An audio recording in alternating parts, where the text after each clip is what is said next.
कक्षा 11वीं की स्टूडेंट फाइनली आपका विषय भौतिक शास्त्र का त्रैमासिक परीक्षा 2024-25 पेपर लिखे आ चुके हैं। आप लोग बहुत से रिकमेंड रहे थे कि भौतिक शास्त्र पेपर लाओ, फाइनली आपका पेपर आ चुका है। साथ ही संपूर्ण उत्तर सहित आपका यहाँ भौतिक शास्त्र पेपर कंप्लीट करने वाले इस वीडियो में। और साथ ही आपको बता दें, पेपर देने से पहले आपको इस पेपर को यहाँ पर याद कर लेना और आप यहाँ पर 70 में 70 अंक लाना चाहते हैं तो इस वीडियो को ध्यान से देखिएगा। साथ ही वीडियो को लाइक कर लीजिए और चैनल को सब्सक्राइब कर लीजिए, क्योंकि हम बड़ी मेहनत से आपके लिए वीडियो लाते हैं। ठीक है, और आप यहाँ पर देख लीजिए पूरा अंक आपका 70 अंक रहेगा। समय आपका यहाँ पर 3 घंटे रहने वाला है। साथ ही आपके यहाँ पर निर्देश आते हैं सही प्रश्न करना अनिवार्य। फिर आपका यहाँ पर दूसरा निर्देश आता है प्रश्न क्रमांक 1 से 5 तक वस्तुनिष्ठ प्रश्न जिनके लिए 28 अंक निर्धारित हैं। फिर तीसरा आता है प्रश्न क्रमांक 6 से 12 तक, प्रत्येक प्रश्न 2 अंक का और शब्द सीमा आपकी 30 शब्द है। फिर आपका चौथा निर्देश आता है 5 मार्क, तो आप यहाँ पढ़ सकते हैं। आप चलिए स्टूडेंट जो आपके यहाँ पे पेपर वो देख लेते हैं। उससे पहले वीडियो को लाइक का जो बटन है वो यहाँ पर जरूर दबा दीजिए, क्योंकि उससे काफ़ी ज़्यादा मोटिवेशन मिलता है। ठीक है, तो चलिए स्टूडेंट जो आपका पेपर वो देख लेते हैं। तो आपको थोड़ा यहाँ पर जूम करके दिखाते हैं जिससे आप यहाँ पर अच्छे से देख पाएंगे। तो आप यहाँ पर दिल्ली सही विकल्प चुनकर लिखिए। आपके 6 नंबर के आते हैं। तो पहला आता है एक प्रकाश वर्ष का मान होता है, तो आपका इसका ऑप्शन आता है 365 एफएनयू। बात आता 3 × 10 की 10 की 8 मीटर। फिर आपका 7 9.46 × 10 की 15 मीटर और दा आता आपका 1.5 × 10 की 11 मीटर। तो जो आपके यहाँ पर दिया एक प्रकाश वर्ष का मान होता है, तो इसका करेक्ट आंसर आपका सा हो जाएगा 9.46 × 10 की 15 मीटर। तो आपको यहाँ पर ध्यान से सुनना और देखना, जिससे जो पूरे ऑब्जेक्ट है वो आपको यहीं पे याद कर लेने हैं। ठीक है, तो इसलिए वीडियो को ध्यान से देखिएगा और सुनिएगा। फिर आपका दूसरा आता है स्थिति समय ग्राफ का ढाल प्रदर्शित करता है, तो इसका आपका ऑप्शन आता है वेग, बात आपका त्वरण और साथ आपका मंदन और दाता विस्थापन।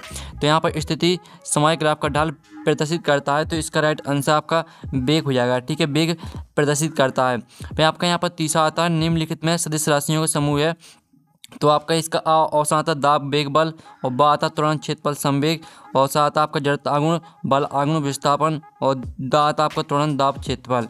तो जो आपके यहाँ पर दिया गया निम्नलिखित में सदस्य राशियों का समूह है, तो इसका करेक्ट आंसर आपका बा हो जाएगा त्वरण क्षेत्रफल संवेग। फिर आपका आता है चौथा, जिसमें आप यहाँ पर देख लीजिए अधिकतम दूरी तक प्रक्षेपित करने हेतु प्रक्षेप कोण होना चाहिए 45 डिग्री और बा आता आपका 60 डिग्री और साथ आपका 90 डिग्री और दा आता 0 डिग्री। तो यहाँ पर जो आपका दिया गया अधिकतम दूरी तक प्रक्षेपित करने हेतु प्रक्षेप कोण होना चाहिए, तो इसका राइट आंसर आपका 45 डिग्री हो जाएगा।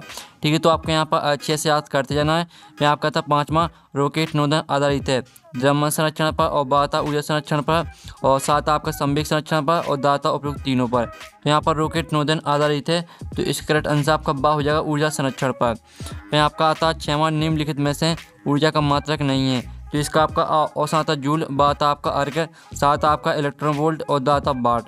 तो जो आपके यहाँ पर दिया गया निम्नलिखित में से ऊर्जा का मात्रक नहीं है, तो इसका करेक्ट आंसर क्या रहेगा, इसका करेक्ट आंसर आपका हो जाएगा वाट। ठीक है, वाट आपका ऊर्जा का मात्रक नहीं है। तो इस तरह से आपके जो यहाँ पर सही विकल्प वो कंप्लीट हो जाते हैं। आपने अच्छे से यहाँ पर याद कर लिए होंगे। आप देख लीजिए, देखते इस तरह की पूर्ति कीजिए। आपके 6 नंबर के आते हैं। तो पहला आता है 1 नैनोमीटर बराबर ... मीटर। तो आपको बताना है कि 1 नैनोमीटर में कितने मीटर होते हैं। तो यहाँ पर 1 नैनोमीटर में होते हैं 10 की घात -9 मीटर। ठीक है, 10 की घात -9। फिर आपका दूसरा आता है ताक्षणिक चाल व ताक्षणिक वेग का अनुपात सदैव। ठीक है, जो आपके यहाँ पर दिया ताक्षणिक चाल व ताक्षणिक वेग का अनुपात सदैव 1 होता है, तो इसका आंसर आपका 1 हो जाएगा। ठीक है, तो अच्छे से याद करते जाइएगा। फिर आपका तीसरा आता है वृत्तीय मोड़ पर सड़क डॉट की ओर ऊंची बनाई जाती हैं, तो यहाँ वृत्तीय मोड़ पर सड़क ढलान की ओर ऊंची बनाई जाती है। ठीक है, ढलान आपका इसका करेक्ट आंसर रहने वाला है। ठीक है, ढलान आपका करेक्ट आंसर हो जाएगा। फिर आपका चौथा आता है यदि किसी निकाय पर कोई बाह्य बल ना लगाया जाए तो उसका डॉट नियत रहता है। तो यहाँ पर यदि किसी निकाय पर कोई बाह्य बल ना लगाया जाए तो उसका ठीक है रेखीय संवेग नियत रहता है, तो इसका आंसर आपका रेखीय संवेग हो जाएगा। ठीक है, आप यहाँ पर देख लीजिए रेखीय संवेग, ये आपका आंसर रहेगा। फिर आप यहाँ पर देख लीजिए, आपका आता 5वां ऐसा ही पद्धति में बल का मात्रक ... है, तो ऐसा ही पद्धति में बल का मात्रक आपका न्यूटन हो जाएगा। ठीक है, न्यूटन आपका करेक्ट आंसर रहेगा।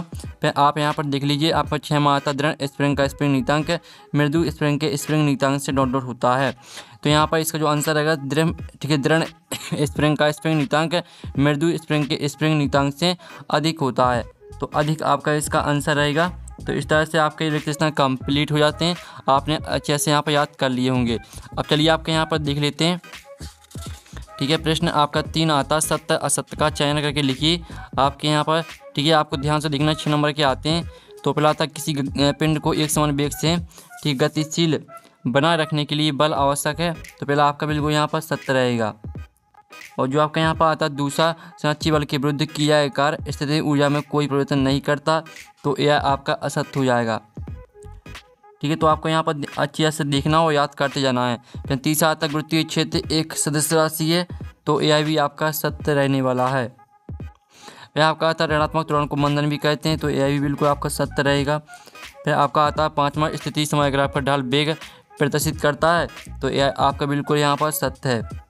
फिर आपका आता है यहाँ पर छठवां, प्रक्षेप का पथ परवलयाकार होता है, तो यह भी आपका बिल्कुल यहाँ पर सत्य रहेगा। तो इस तरह से आपके सत्य सत्य हो जाते हैं। जो आपका दूसरा है, दूसरा आपका सत्य रहेगा, बाकी आपके सभी सत्य रहने वाले हैं। तो आपने यहाँ पर अच्छे से याद कर लिए होंगे। अब चलिए नेक्स्ट प्रश्न देख लेते हैं। तो आपकी आती हैं सही जोड़ी बनाकर लिखिए।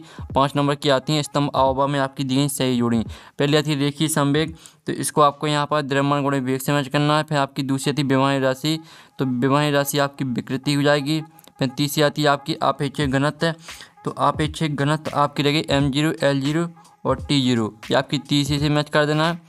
और जो आपकी चौथी थी पार्श्विक, तो पार्श्विक को आपको किससे मैच करना है, इसको मैच करना है आपको 3.08 × 10 की 16 मीटर से।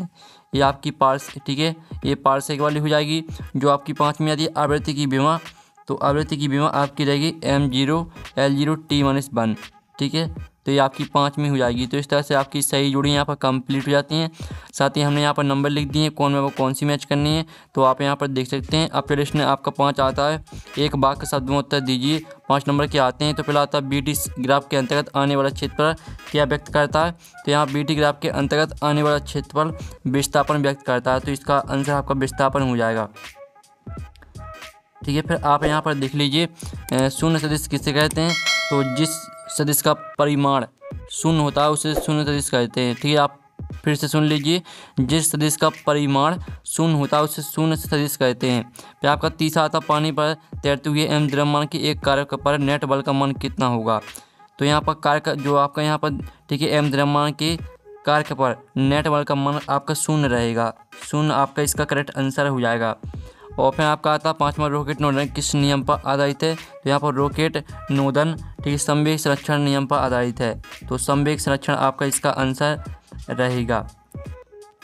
फिर आपका यहाँ पर देख लीजिए, आपका यहाँ पर आता है कोई गाड़ी 90 किलोमीटर प्रति आवर की चाल से चल रही है, तो 15 सेकंड में या कितनी मीटर चलेगी, तो इसका आंसर रहेगा 22.5 मीटर। ठीक है, ये आपका यहाँ पर आंसर हो जाएगा। अब चलिए आपका प्रश्न यहाँ पर आता है 6, सदिशों के एक संबंधित त्रिभुज नियम लिखिए। तो स्टूडेंट आप यहाँ पर देख लीजिए, इस तरह से आपका आंसर रहेगा। इस नियम के अनुसार दो सदिशों को परिमाण व दिशा में किसी त्रिभुज की 2 क्रमांक भुजाओं से निरूपित किया जाता है, तब इन सदिशों का परिणामी परिमाण व दिशा में विपरीत क्रम में ली गई त्रिभुज की तीसरी भुजा के द्वारा निरूपित होगा। इसे सदिशों के एक कस त्रिभुज नियम कहते हैं। इस तरह से आपका आंसर रहेगा। फिर जो इसका अथवा रहे दिया गया, किसी सदिश ए को किसी एक्स वाई समतल में विभाजित करके लिखी, तो इसका आंसर आपको खुद करना है। ठीक है, जो आपको ऊपर का प्रश्न है साथ ही जो अथवा का प्रश्न है, दोनों में से हम आपका एक का आंसर कराएंगे, क्योंकि अगर हम दोनों के आंसर कराएंगे तो वीडियो काफ़ी लॉन्ग हो जाता है, इसलिए एक का आंसर कराएंगे। बीम में विश्लेषण की सीमाएं लिखिए। तो बीम में विश्लेषण की सीमाएं आप यहाँ पर देख लीजिए, ये आपकी बीम में विश्लेषण सीमाएं। इस विधि से व्यवहारिक राशि का मान ज्ञात नहीं किया जा सकता। इस विधि से त्रिकोणमिति, लघुगणकीय आदि वाले समीकरण को ज्ञात नहीं किया जा सकता। इस विधि से ऐसे नियतांक का मान ज्ञात नहीं किया जा सकता जिसके विमा होती है। ठीक है, इस तरह से 3 पॉइंट आपको याद कर लें, चौथा भी दिया 5वां भी, लेकिन आपको 3 यहाँ से कर लेने हैं। अब चलिए जो इसका अथवा आता बीम में विश्लेषण को उपयोग लिखी, तो इसका आंसर खुद कर लीजिए। फिर आपका आता कोई कार, ठीक है, एक समान रूप से त्वरित है, 5 सेकंड में 8 किलोमीटर प्रति आवर से 36 किलोमीटर प्रति आवर की चाल प्राप्त करती है। कार का त्वरण निकालिए। तो कार का आपको यहाँ पर त्वरण निकालना है। ठीक है, तो इस तरह से आप देख लीजिए, इस तरह से आपका इसका आंसर रहेगा। आप यहाँ पर अच्छी तरह देख सकते हैं। ठीक है, दिया है u बराबर। ठीक है, तो आप यहाँ पर ध्यान से देख लीजिए, और जो आपका यहाँ पर इसका त्वरण निकल के आएगा 1 मीटर प्रति सेकंड स्क्वायर, ये आपका आंसर रहेगा। ठीक है, तो इस तरह से आपको इसको याद कर लेना है। अब चलिए आपका यहाँ पर देख लेते हैं स्टूडेंट, जो इसका अथवा वाला है, तो अथवा वाला प्रश्न आप यहाँ पर देख लीजिए। फिर आपका आता है वृत्तीय गति किसे कहते हैं, तो इसका जो आंसर है वो हम यहाँ पर देख लेते हैं। ये आपका यहाँ पर दिया गया है, वृत्तीय गति, जब कोई वस्तु वृत्ताकार पथ पर गति करती है तो उस वस्तु की गति वृत्तीय गति कहलाती है। इस तरह से आपका आंसर रहेगा, तो याद कर लीजिएगा। और जो इसका आपका अथवा आता है प्रक्षेप गति किसे कहते हैं, तो इसका आंसर आपको खुद करना है। फिर आपका आता है जड़त्व का नियम लिखिए। ठीक है। तो जड़त्व का नियम हम यहाँ पर देख लेते हैं। ये आपका दिया गया जड़त्व का नियम, कोई वस्तु स्थिर हो या एक समान गति से चल रही हो तो वह उस समय तक स्थिर अथवा गति करती रहती है जब तक कि उस पर कोई असंतुलित बल ना लगाया जाए। ये आपका आंसर रहेगा। अब चलिए आपके यहाँ पर जो इसका अथवा आता है संवेग संरक्षण का नियम लिखिए, तो इसका आंसर आपको खुद करना है। फिर आपके यहाँ पर आता है 11वां, क्रिकेट में खिलाड़ी कैच लेते समय अपने हाथों को पीछे की ओर क्यों खींचते हैं। ठीक है। और इसका अथवा था पहियों में बॉल बेरिंग का उपयोग क्यों किया जाता है। तो आप यहाँ पर देख लीजिए, जो आपके यहाँ पर दिया था क्रिकेट में ठीक है खिलाड़ी कैच लेते समय अपने हाथों को पीछे क्यों करते हैं, तो इस तरह से आपका इसका आंसर रहेगा। तो पूरा आपको याद कर लेना है। अब जो इसका अथवा लाता तो उसका अथवा आंसर आपको खुद करना है। फिर आपका आता घर्षण से होने वाली लाभ हानि बताइए, तो इसका आंसर आप यहाँ पर देख लीजिए। ये आपका घर्षण से ठीक है लाभ, घर्षण के कई कारण हम चल सकते हैं तथा रुक सकते हैं। घर्षण के कारण कील पेंच आदि लकड़ी पर पटरों में टिकती है। घर्षण के कारण हम कील ईंट में ठोक सकते हैं। घर्षण के कई कारण हम लिखते हैं। ठीक है। इसकी हानि देख ली, मशीनों की कलपुर्जे घिस जाते हैं, इसके कारण ऊर्जा की हानि होती है। इस तरह से आपको लाभ हानि यहाँ से याद कर लेनी है। अब चलिए आपके यहाँ पर दिया गया घर्षण को कम करने तथा बढ़ाने के उपाय लिखिए, तो इसका आंसर खुद कर लीजिएगा। फिर आपका आता भौतिक समीकरण v² प्लस 2as की शुद्धता की जाँच कीजिए। ठीक है। तो आपको इसका जो आपका आंसर रहेगा वो हम आपको यहाँ पर दिखा देते हैं। तो आप यहाँ पर देख लीजिए, इस तरह से आपको इसको यहाँ पर सिद्ध करना है। v² प्लस 2as समीकरण की शुद्धता की जांच करना है। LHS की विमा v² ठीक है का होल स्क्वायर। तो इस तरह से आप देख लीजिए L² - T - 2 ठीक है। तो इस तरह से आपको इसको यहाँ पर RHS की विमा v² प्लस 2as इसको इस तरह से पूरा आपको सिद्ध करना है। अब चलिए जो आपके यहाँ पर दिया गया इसका अथवा वाला वो आप यहाँ पर देख लीजिए। फिर आपका आता है पृथ्वी गति में किस कोण पर क्षैतिज परास ऊंचाई के बराबर होती है, गणना कीजिए। ठीक है। तो इसका जो आंसर रहेगा वो हम आपको बता देते हैं। ठीक है। तो आपका जो इसका आंसर रहेगा वो आप यहाँ पर देख लीजिए। इस तरह से आपको यहाँ पर डायग्राम बनाना है। पहले तो आप डायग्राम देख लीजिए, डायग्राम देखने के बाद आपको इस तरह से इसका आंसर निकालना है। ठीक है। तो आप यहाँ पर एक साथ पूरा आंसर देख लीजिए, इस तरह से आपका आंसर रहेगा। ठीक है। पूरा आंसर देखने के बाद इसका डायग्राम फिर से देख लीजिए, इस तरह से आपका आंसर यहाँ पर कंप्लीट हो जाता है। और साथ ही आपका यहाँ पर जो इसका अथवा वाला दिया गया है वो आप यहाँ पर खुद देख लीजिए, सिद्ध कीजिए कि एक अंक त्रिज्या की वृत्तीय गति में रेखीय वेग वस्तु के कोणीय वेग के बराबर होता है। तो इसका आंसर आपको खुद कर लेना। फिर आपका आता है अनुप्रस्थ एवं अनुदैर्घ्य तरंगों में अंतर लिखिए। तो अनुप्रस्थ और अनुदैर्घ्य तरंगों में हम यहाँ पर अंतर देख लेते हैं। तो ये आपका अनुप्रस्थ और अनुदैर्घ्य तरंगों में अंतर। और साथ ही वीडियो को साफ देखने के लिए वीडियो को फुल क्वालिटी में देखें तो आप यहाँ पर वीडियो को साफ देख पाएंगे। फिर जो आपके यहाँ पर दिया गया ठीक है, एक तनी हुई डोरी में अनुप्रस्थ तरंग की चाल का व्यंजक ज्ञात कीजिए, तो इसका आंसर खुद करना है आपको। और शक्ति के लिए सूत्र P = F × F भी स्थापित कीजिए। ठीक है। तो इसका आंसर हम यहाँ पर देख लेते हैं। तो आप यहाँ पर देख लीजिए, ये आपका शक्ति के लिए सूत्र P = F × V स्थापित करना था आपको। तो समय में वस्तु का विस्थापन d वेक्टर होता है तब। ठीक है। कार्य W = F vector × d vector. फिर शक्ति P = W/T से इस तरह से पूरा आपको सिद्ध कर देना है। ठीक है। अब चलिए आपके यहाँ पर देख लेते हैं इसका अथवा आता साक्षी वाले में असाक्षी वाले में 3 अंतर लिखिए, तो इसको खुद कर लेना आपको। और फिर आपका यहाँ पर देख लेते हैं। ठीक है। इसका जो आपका आता है 6 से 300 कोण बनाते हुए एक गेंद प्रारंभिक वेग 15 मीटर प्रति सेकंड से वेग से फेंकी जाती है, गणना कीजिए अधिकतम ऊंचाई उड्डयन काल और क्षैतिज परास। इसका अथवा भी आप यहाँ पर देख सकते हैं। फिर आपका आता है 18वां लोटनी गति किसे कहते हैं। लोटनी गति कहते हैं पिंड की संपूर्ण गति ऊर्जा ज्ञात कीजिए और कोणीय संवेग बल आगू में संबंध स्थापित कीजिए। फिर आपको 19वां प्रश्न देख लीजिए और 20वां प्रश्न आप यहाँ पर देख सकते हैं। ठीक है। तो इस तरह से पेपर आपका कंप्लीट हो जाता है। और साथ ही जो आपके यहाँ पर 4 नंबर के प्रश्न हैं इनका सॉल्यूशन आपको टेलीग्राम ग्रुप में मिल जाएगा। और पेपर का PDF डाउनलोड करना चाहते हैं तो उसकी लिंक आपको वीडियो के डिस्क्रिप्शन दी गई, तो वहाँ से आप पेपर का PDF डाउनलोड कर सकते हैं। तो हम यहाँ पर नेक्स्ट वीडियो में मिले। Thanks for watching.